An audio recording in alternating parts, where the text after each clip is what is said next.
Let's get onto the phone lines and speak to the Executive Secretary of COPEC, Duncan Amoah. Good evening, sir, and thanks for your time on News at 10. Good evening, Edward, and good evening to your viewers. You are on record to have made a statement that regulators have gone to sleep. Is that really the case? Indeed, Edward. One would be left wondering exactly how the public is actually being protected by our authorities if indeed we continue to allow these sort of dirty diesel to still be imported into our country at a time when clearly the Europeans, the Americans, and other parts of the world, including Asia, would not allow such products anywhere near their boundaries. We seem to rather go to ask for these dirty diesel products to come sell to our people, rather at exorbitant rates that one will be wondering exactly what are we doing to our own environment, to our people, and to engines across the country. Clearly, authorities who are supposed to be monitoring these things and ensuring that the public safety and good is kept at all times rather seem to have gone to sleep, and the bad things are happening to all of us. Now, the Standards Authority is insisting that if we do want to get a kind of refined product being used in Ghana, and of course those products being used in Europe, that means that we will have to pay more. Are consumers willing to pay more? Edward, it is one of the lamest arguments that we would probably have to be told at this time.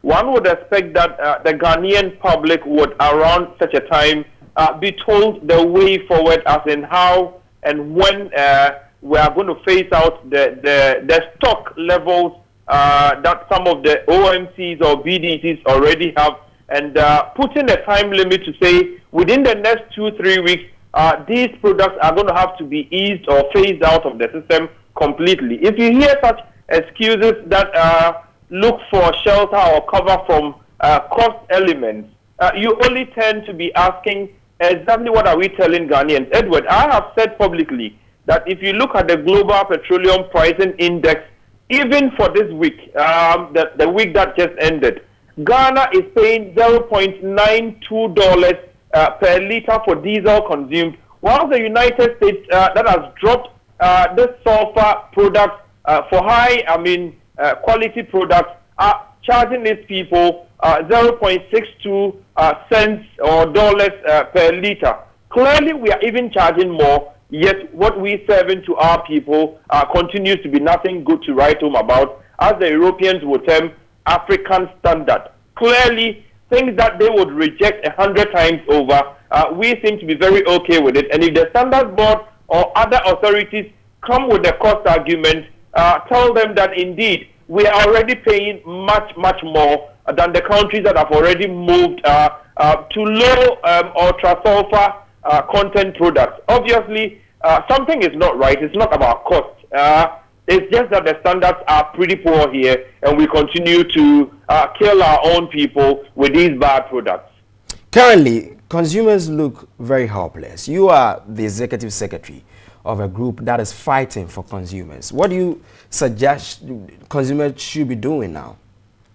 Edward, unfortunately for our authorities, this is one issue that the Ghanaian public will not sit and watch go waste. Clearly, something is going to be done. The AGI couldn't have been happy. The GPRTU isn't happy. The commuting public, if you speak to people out there, there seems to be a lot of anger. And what they are looking for is a way out of this mess that we find ourselves. I don't think anyone anywhere in Kenya or anywhere in the United States, anywhere in Canada, anywhere in Asia is better than the Ghanaian, and for which they even pay less, yet get high quality products. And we continue to import these low-grade products to our people, destroying people's engines, destroying the environment, destroying health of the public, indeed as though it is no one's business. We are pushing, and indeed, like we have said, by Thursday latest, we would not only petition the Ministry of Petroleum to ensure that this canker is brought to an immediate and an urgent halt, But we would also petition the European Union to, as a matter of urgency, place an export ban or export restriction in as much as they have import restrictions or import trade restrictions for products that they would not allow in their system. So should they also place a ban on some of these bad products that leave Europe all set and sailing for Africa. Clearly, we are also human beings. We deserve better. We deserve things that will not pollute our environment and harm, human lives. Obviously, we have a roadmap, and together with ASAP and other notable bodies, I'm sure we'll petition the appropriate quarters to ensure that within a certain reasonable time frame, the bad products already in the system will be eased out and none will be brought in any further. We're grateful for your time tonight. Duncan Amoah is Executive Secretary of the Chamber of Petroleum Consumers there. He's been speaking to us about a petition they intend to send to the European Union to ban the import of what they describe as toxic diesel substance into the country. Let's do some stories. Still on this very issue, Executive Director of the African Center for Energy Policy, Dr. Mohammed Amin Adam, is of the view that for the Petroleum and Exploration Act 2016 to be implemented effectively, the accompanying regulations have to be passed as soon as possible. He explained this during a workshop here in Accra. In July 2016, Parliament enacted a new Petroleum and Exploration Act 2016 to replace the old Act of 1984 to support the development of the well-being of citizens through effective and efficient natural resource management.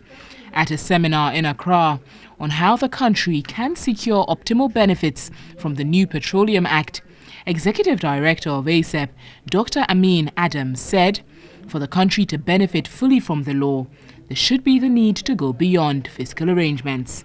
What matters is the ability, the capacity of the government to negotiate better fiscal terms and fiscal rates.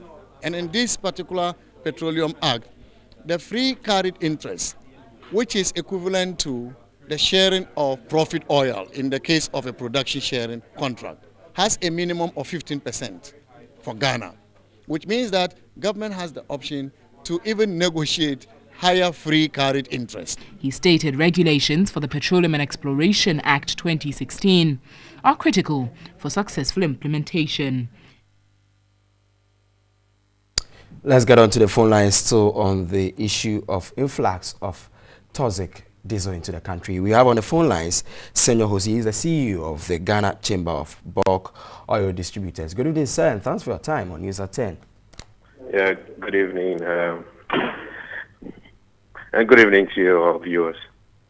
Very well. Now, your outfit is being blamed for importing substandard fuel, to be more specific, diesel, into the country. What is your reaction to that?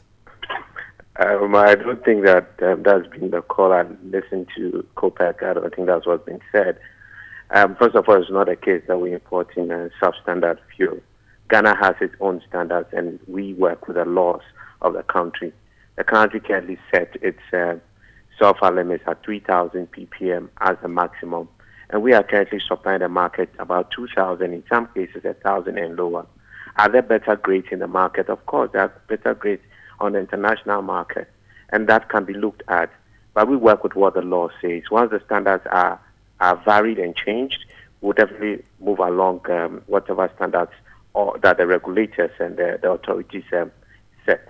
And I appreciate the call, but I think a more effective way to address the problem is for us to fix our own problems at home. I do not think that the problem that we face is a European problem. It's not. It's a Ghana problem. It's a problem that is resolved through our own local policy. If we change the laws tomorrow morning, you start having the products that you are looking for. But definitely, there are existing products that would have to be phased out of the market. So there has to be a working plan to move to that premium grade. But it's still a good move if COPEC wants to go that route in terms of advocacy and maybe putting more pressure. But a more effective to address it will be for us to have that resolution right here and probably appeal to our local authorities. And in this case, you'll be looking at the Ministry of Petroleum itself, the Standards Authority primarily, because they are responsible for it, and to some extent the MPA, who is already working towards us improving the sulfur content. I must say, Honorable Mustafa has been working assiduously towards that. All right.